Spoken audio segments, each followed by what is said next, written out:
Hello friends, ఈరోజు వీడియోలో టమాటా నిల్వ పచ్చడి ఎండతో పని లేకుండా ఎక్కువ కాలం నిల్వ ఉండేలా ఎలా తయారు చేసుకోవాలో చూద్దాము.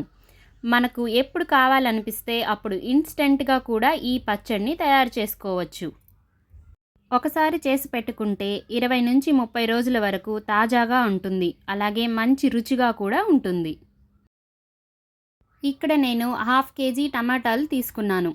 ముందుగా టమాటాలను కడిగి ఒక పొడి గుడ్డతో తేమ లేకుండా తుడుచుకోవాలి. ఇలా ముక్కలుగా కట్ చేసుకొని పక్కకు పెట్టుకోవాలి. మెంతి పొడి కోసం ఒక ప్యాన్లో 1/2 స్పూన్ మెంతులు, ఒక ఫుల్ స్పూన్ ఆవాలు వేసుకోవాలి. గింజలు మాడిపోకుండా ఫ్రై చేసుకొని పొడి చేసి పక్కకు పెట్టుకోవాలి. ఇప్పుడు ప్యాన్లో 2 స్పూన్స్ ఆయిల్ వేసుకోవాలి. కట్ చేసిన టమాటా ముక్కలు కూడా వేసుకొని ఒక చిన్న నిమ్మకాయ సైజ్ అంత చింతపండు వేసుకోవాలి. మనం ఇక్కడ నాటు టమాటాలు వాడుతున్నాం కాబట్టి ఇది సరిపోతుంది. ఇలా మూత పెట్టుకొని మధ్య మధ్యలో కలుపుతూ వేయించుకోవాలి.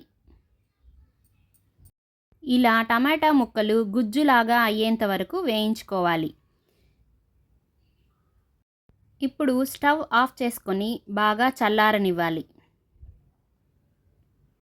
మిక్సీ జార్లోకి చల్లార్చుకున్న టమాటాలు, 25 నుంచి 30 వెల్లుల్లిపాయలు, 40 గ్రాముల కారం పొడి, 40 గ్రాముల సాల్ట్, ముందుగా రెడీ చేసుకున్న మెంతి పొడి కూడా వేసుకొని మెత్తగా మిక్సీ పట్టుకోవాలి. ఇప్పుడు ప్యాన్లో అరకప్పు ఆయిల్ పోసుకోవాలి.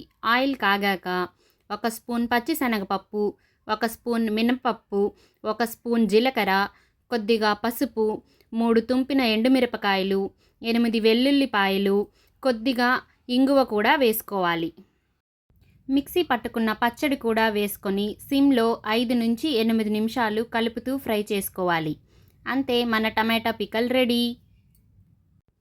బాగా చల్లార్చుకున్న తర్వాత గ్లాస్ కంటైనర్లో స్టోర్ చేసుకుంటే 1 నెల రోజుల వరకు కూడా తాజాగా ఉంటుంది.